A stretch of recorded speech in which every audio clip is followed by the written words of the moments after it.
Lieutenant general retired Faiz Hameed के खिलाफ court martial कार्रवाई का आगाज। Lieutenant general retired Faiz Hamid को फौजी तहवील में ले लिया गया। ISPR के मुताबिक जनरल रिटायर्ड फैज हमीद के खिलाफ रिटायरमेंट के बाद पाकिस्तान आर्मी एक्ट की खिलाफ वर्जी के मुतादिद शवाहिद भी सामने आए। सुप्रीम कोर्ट के अहकामात की तामील करते हुए पाक फौज ने जनरल रिटायर्ड फैज हमीद के खिलाफ दायर टॉप सिटी केस में शिकायत की दुरुस्तगी का पता लगाने के लिए कोर्ट ऑफ इंक्वायरी की। इंक्वायरी के बाद जनरल रिटायर्ड फैज हमीद को फौजी तहवील में लेकर उनके खिलाफ मुनासिब तादीबी कार्रवाई शुरू कर दी गई। फौज में कड़े एहतिसाबी अमल पर DG ISPR पहले भी वाज़ेह बयान दे चुके।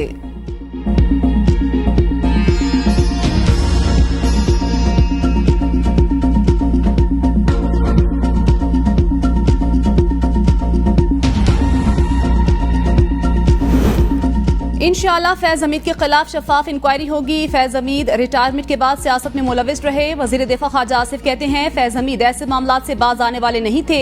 9 मई वाकयात में फैज हमीद का हाथ भी हो सकता है। 9 मई में मुदाखलत की बात दुरुस्त है तो अकेले फैज हमीद का काम नहीं होगा।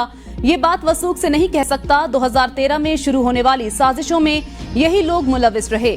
आर्मी चीफ की तैनाती के वक्त फैज हमीद ने नून लीग से राब्ता करके कहा मेरे सर पर हाथ रखें, इन बातों पर हलफ देने को तैयार हूँ।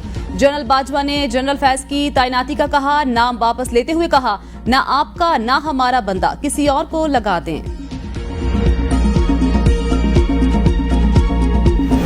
फौज का अपना अंदरूनी मामला है। फौज के अंदर अपना एक स्ट्रक्चर है। PTI चेयरमैन बैरिस्टर गौहर की सहाफियों से जनरल फैज हमीद के कोर्ट मार्शल के हवाले से गुफ्तगू।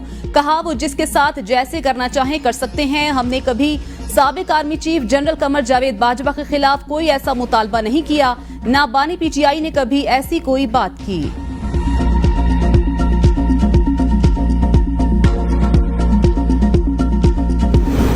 फौज ने सीनियर बंदे का कोर्ट मार्शल शुरू किया है तो कोई सख्त जुर्म होगा। फैज हमीद के खिलाफ मिसकंडक्ट के तहत कार्रवाई हुई। रहनुमा पीपल्स पार्टी कमर जमान कायरा कहते हैं ये तासुर दुरुस्त नहीं कि फौज ने ये किसी को पैगाम दिया। तफसीलात आने के बाद पता चलेगा फैज हमीद के खिलाफ क्या सबूत मिले। सुप्रीम कोर्ट ने अपने फैसले में हुकूमत और मिलिट्री एस्टेब्लिशमेंट को जिम्मेदारों के खिलाफ एक्शन का पाबंद किया था।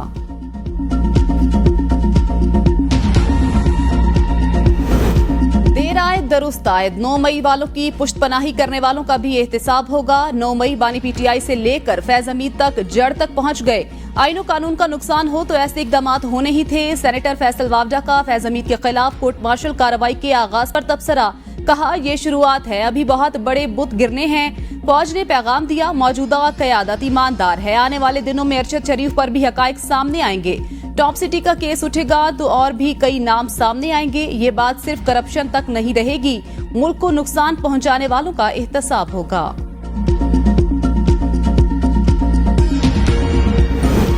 मस्तोंग में गाड़ी पर फायरिंग से DC पंजगोर जाकिर बलोच जाँ बहक। चेयरमैन म्युनिसिपल कमेटी अब्दुल मालिक बलोच समेत 2 अफराद जख्मी। लेवी जराये के मुताबिक खुडकोचा के इलाके में DC पंजगोर की गाड़ी पर फायरिंग की गई। जाँ बहक होने वाले जाकिर बलोच MPS साहिल रहमत बलोच के भाई हैं। वजीर दाखिला मोहसिन नकवी की फायरिंग के वाक़े की मजम्मत। लाहौर हाईकोर्ट का फैसला कलादम, दोबारा गिनती में कामयाब। 3 लीगी MNA बहाल, लीगी रहनुमाओं की अपीलें मंजूर। सुप्रीम कोर्ट ने कौमी असम्बली के 3 हलकों से मुतल्लिक इलेक्शन कमीशन का दोबारा गिनती में दिया गया फैसला बहाल कर दिया। नून लीग के अब्दुल रहमान कांजू, अजहर कयूम नाहरा, जुल्फिकार अहमद और राना मोहम्मद इरशद कामयाब करार। चीफ जस्टिस काजी फायजीसा की सरबराही में 3 रुकनी बेंच ने का तहरीरी फैसला जारी। बेंच में जस्टिस नईम अख्तर अफगान और जस्टिस अकील अहमद अब्बासी भी शामिल। फैसला 2-1 के तनासुब से सुनाया गया। जस्टिस अकील अब्बासी ने फैसले से इख्तिलाफ किया। NA 154 लोधरा, NA 81 और NA 79 गुजरावाला में एतराजात किए गए थे। सुप्रीम कोर्ट ने BP 133 ननकाना साहब राना मोहम्मद अरशद को भी बहाल कर दिया।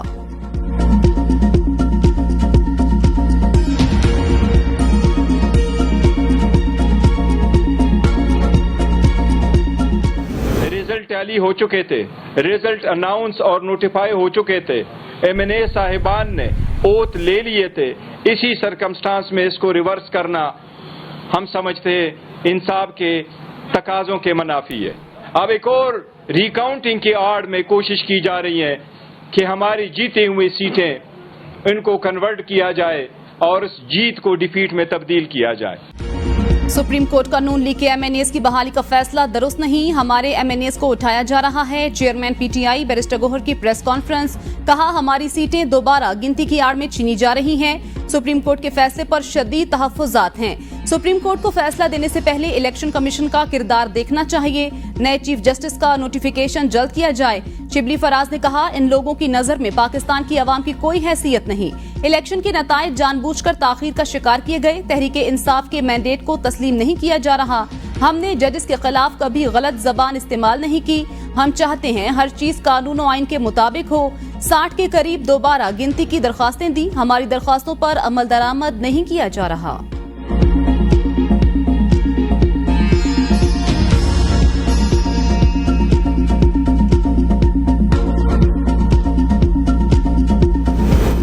इलेक्शन कमीशन आईनी इदारा और इज्जत का मुस्तहिक। सुप्रीम कोर्ट की कौमी असम्बली के 3 हलकों के केस में रिमार्क्स, कहा जजेस ने इलेक्शन कमीशन के सरबराह और अरकान से मुतल्लिक गैर जरूरी रिमार्क्स दिए। लाहौर हाईकोर्ट का फैसला बरकरार नहीं रखा जा सकता।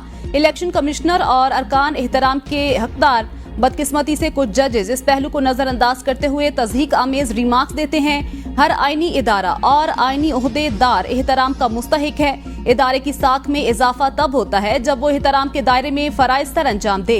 तस्लीम शुदा हकीकत है, 3 हलकों में दोबारा गिनती की दरखास्तें 9 और 10 फरवरी को आ गई थी। अगस्त 2023 को इलेक्शन एक्ट 2017 में तरमीम के जरिए रिटर्निंग अफसर को वोटों की दोबारा गिनती का इख्तियार दिया गया। जब हाईकोर्ट में केस गया उस वक्त ये तरमीम मौजूद थी। हाईकोर्ट ने सेक्शन 95 की झेली शिक 5 को मद्देनजर ही नहीं रखा।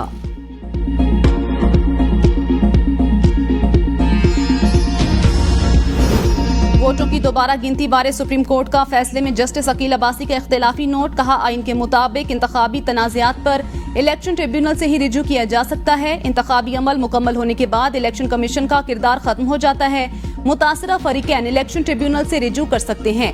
इलेक्शन कमीशन का इंतखाबी तनाज़ात पर दिया गया हुक्म दायरा इख्तियार से तजावुज। लाहौर हाईकोर्ट ने इंतखाबी तनाज़े पर नहीं, इलेक्शन कमीशन के इख्तियारात पर फैसला दिया। आर्टिकल 199 के तहत हाईकोर्ट किसी भी गैर कानूनी इकदाम का जायजा लेने के लिए बाइख्तियार। रिटर्निंग अफसर का काम महज डाकखाना नहीं होता। दोबारा गिनती की दरख्वास्त मुस्तरद करना रिटर्निंग अफसर का इख्तियार और इस्तेहकाक है। दोबारा गिनती की दरख्वास्त मुस्तरद करने का इख्तियार खत्म होने से इंतखाबी अमल मुतनाज़ होगा। लाहौर हाईकोर्ट के फैसले में आईनी और कानूनी सकम नहीं।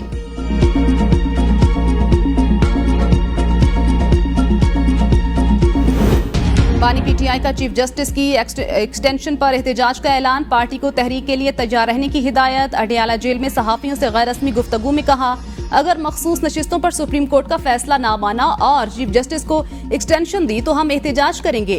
कभी पार्टी को तहरीक का नहीं कहा। 9 मई से कबल भी पुरअमन एहतजाज की कॉल नहीं थी।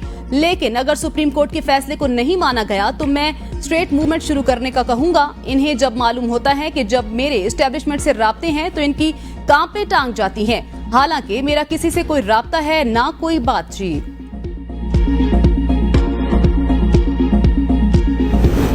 फौज का अपना निजाम और तरीक़ाकार है। तहकीकात के बाद ही जनरल रिटायर्ड फैज हमीद को तहवील में लिया होगा। अताउल्लाह तारड़ ने कहा, एक जमात ने फैज हमीद को अपना रूहानी पेशवा माना हुआ था। रिटायरमेंट के बाद मुदाखलत का मतलब सियासी मुदाखलत है। राना सनाउल्लाह कहते हैं, ये बात साबित हो चुकी है। फौज में एहतसाब का अमल मजबूत है। फैज हमीद को तहवील में लेने से साबित हो रहा, कुछ चीजें साबित हो चुकी। ऐसा नहीं कि फैज हमीद को सिर्फ इंक्वायरी के लिए फौजी तहवील में लिया गया। सेनेटर इरफान सिद्दीकी ने कहा, फैज हमीद अपनी जात के अंदर एक इदारा बन चुके थे। उन्होंने मीडिया को कंट्रोल किया, जजेस को भी कंट्रोल करने की कोशिश की। तहकीकात होंगी तो उसके असरात सियासी मामलात पर भी होंगे।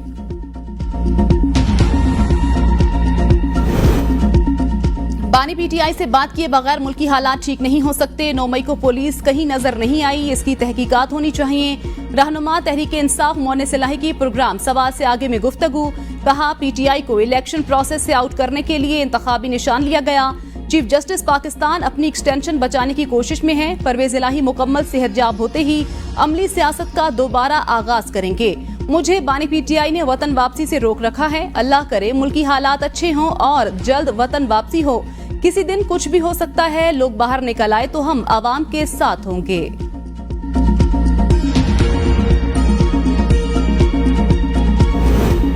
जनरल रिटायर्ड फैज हमीद के खिलाफ टॉप सिटी मुकदमे के तहत कोर्ट मार्शल का आगाज। टॉप सिटी हाउसिंग स्कीम के मालिक मोइस अहमद खान की सुप्रीम कोर्ट में दायर दरख्वास्त के मुताबिक 12 मई 2017 को उनको अहले खाना समेत अगवा किया गया। साबिक डीजी ISI फैज हमीद की एमा पर टॉप सिटी के हेड ऑफिस G11 मरकज पर छापा मारा गया। जमीन की रजिस्ट्रियां, कैश, सोना और दीगर कीमती दस्तावेजात कब्जे में ले ली गयी। मोइज अहमद खान ने दरखास्त में जनरल रिटायर्ड फैज हमीद समेत कई साबिक फौजी अफसरान को फरीक बनाया। चीफ जस्टिस काजी फायजीसा की सरबराही में 3 रुकनी बेंच ने 8 नवंबर 2023 को फैज हमीद के खिलाफ मोइज अहमद की दरखास्त का फैसला महफूज किया। 14 नवंबर 2023 को सुप्रीम कोर्ट ने फैसला जारी किया। सुप्रीम कोर्ट ने आर्टिकल 184(3) के मयार पर पूरा न उतरने पर फैज हमीद के खिलाफ दरखास्त निपटाते हुए कहा, दरखास्त गुजार के पास दूसरे मुतल्लिका फॉर्म्स मौजूद हैं। फैसले में करार दिया, साबिक डीजी ISI पर आयद इल्जामात संजीदा, इन्हें नजरअंदाज नहीं किया जा सकता। मोइज अहमद की दरखास्त पर पाक फौज ने इंक्वायरी कमेटी तश्कील दी। पाक फौज के लेफ्टिनेंट जनरल रैंक के अफसर को फील्ड जनरल कोर्ट मार्शल अदालत का सरबराह लगाया जाएगा। 2 मेजर जनरल और 1 ब्रिगेडियर रैंक के अफसरान फौजी अदालत के रुकन होंगे। पाक फौज के जनरल हेडक्वार्टर GHQ की AG ब्रांच के सरबराह फील्ड जनरल कोर्ट मार्शल के सरबराह की तकर्री के मजाज बाज़ाबिता मंजूरी चीफ ऑफ आर्मी स्टाफ से ली जाएगी। आर्मी की JAG branch field court martial में रिटायर्ड जनरल फैज हमीद के खिलाफ तहकीकाती रिपोर्ट और इंक्वायरी का चालान पेश करने की पाबंद। फौज की तहकीकाती रिपोर्ट पर मबनी चार्जशीट फील्ड कोर्ट मार्शल में पेश की जाएगी। साबिक जनरल फैज हमीद पर फौज की जानिब से फर्द जुर्म आयद की जाएगी। ISI के मुताबिक सरबराह को अपना वकील मुकर्रर करने की इजाजत भी मिल सकती है।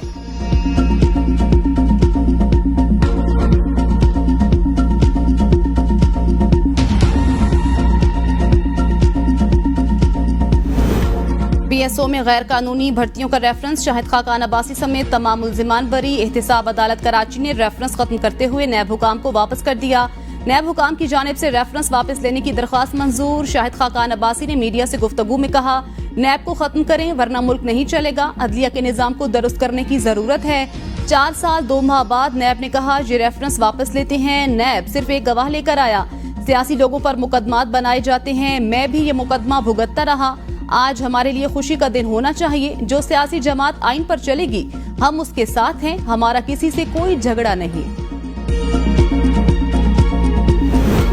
वज़ीर-ए-आज़म ने prime minister green youth movement और नेशनल वॉलंटियर कोर का इजरा कर दिया। इस्लामाबाद में मुनक्किदा तकरीब से खिताब में शहबाज शरीफ ने कहा, तमाम वसाइल नौजवानों के कदमों में निछावर करेंगे। नौजवान ही मुल्क कौम की तकदीर बदल सकते हैं। रवां साल 10 लाख बच्चों को मेरिट पर स्मार्टफोन्स देंगे।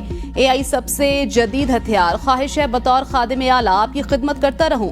नौजवानों को मौका दिया तुझे खुशहाली का सैलाब ले आएंगे और सितारों पर कमंद डालेंगे। माजी में झांक कर रोने के बजाय आगे बढ़ना होगा।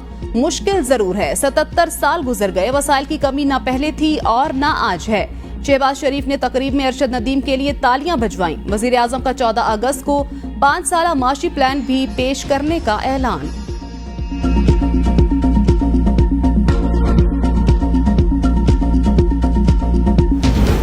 भारत में अक़लियतों को हकूक हासिल नहीं। मोदी हुकूमत अक़लियतों पर जुल्म के पहाड़ तोड़ रही है। इसी वजह से कायदे-आज़म ने पाकिस्तान बनाया। सदर पाकिस्तान आसिफ अली जरदारी का अक़लियतों के दिन की मुनासबत से मुनक़िदा तकरीब से खिताब। कहा, 1971 में तकसीम होने के बाद हम किसी और की जंग का हिस्सा बने जिससे रियासत को नुकसान पहुंचा। हमारी गलती से हमें पड़ोसी मुल्कों की जंग में धकेला गया। गजा पर मिसाइल गिराने वाले ये नहीं देख रहे मुसलमान हैं या नहीं। पाकिस्तान के साथ जो हुआ उसके हम आईनी गवाह हैं। हमें कमजोर किया गया। गवर्नर सिंध की तब्दीली की बाज़गश्त। इत्तेहादी आमने सामने। MKM रहनुमा फारूक सत्तार की गवर्नर सिंध की तब्दीली की सूरत में हुकूमत छोड़ने की धमकी। कहा, नून लीग ने गवर्नर सिंध को तब्दील करने का यकतरफा फैसला किया तो हुकूमत में रहने का जवाज नहीं। नून लीग से तय हुआ था सिंध के गवर्नर कामरान टेसूरी ही रहेंगे। नायब वज़ीर-ए-आज़म इसाक डार कहते हैं, PP से मुशावरत जारी। चंद रोज में गवर्नर सिंध के बारे में फैसला हो जाएगा। इसाक डार ने बशीर मेमन को गवर्नर सिंध बनाए जाने की खबरों की भी तरदीद कर दी। बदलती सूरत हाल के पेश नजर मुत्तहिदा कौमी मूवमेंट के रहनुमा मुस्तफा कमाल की पीपल्स पार्टी को पार्टनरशिप की पेशकश। कहा, सिंध हुकूमत उन्हें दुश्मन नहीं पार्टनर समझे। सिंध हुकूमत जायज हक दे तो पीपल्स पार्टी के पार्टनर बन सकते हैं।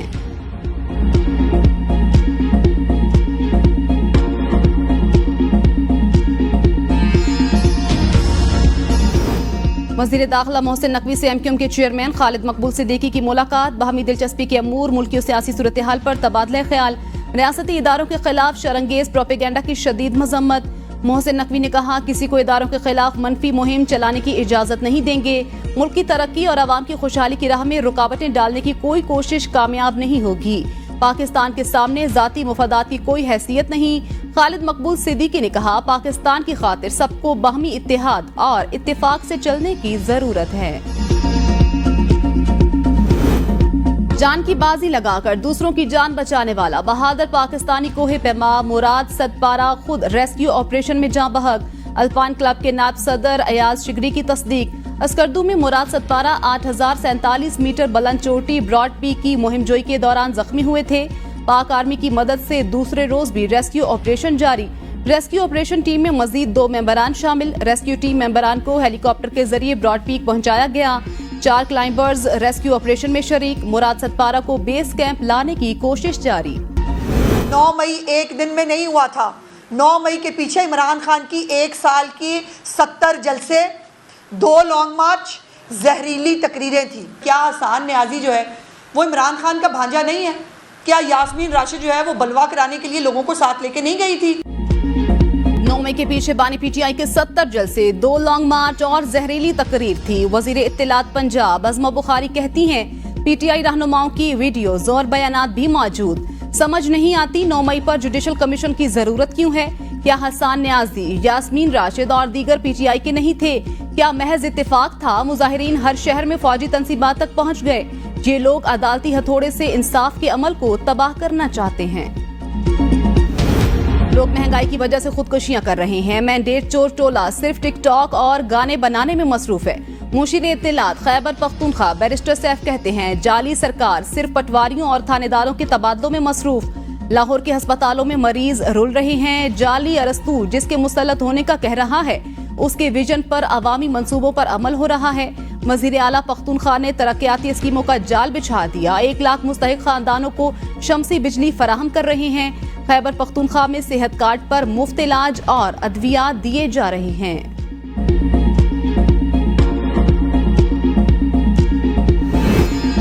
मुजफ्फराबाद में एहतजाजी धरने पर बैठे महकमे माल के मुलाजमीन गिरफ्तार। 75 रोज से लगा एहतजाजी कैंप पुलिस ने उखाड़ दिया।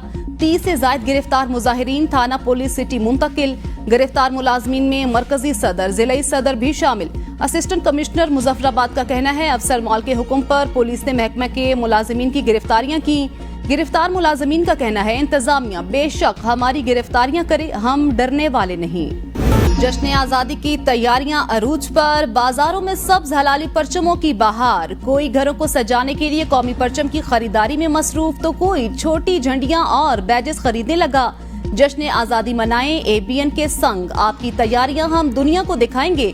सब्ज हलाली परचम के हमरा तस्वीर बनाकर भेजें और एबीएन के जरिए सारे जहान को दिखाएं।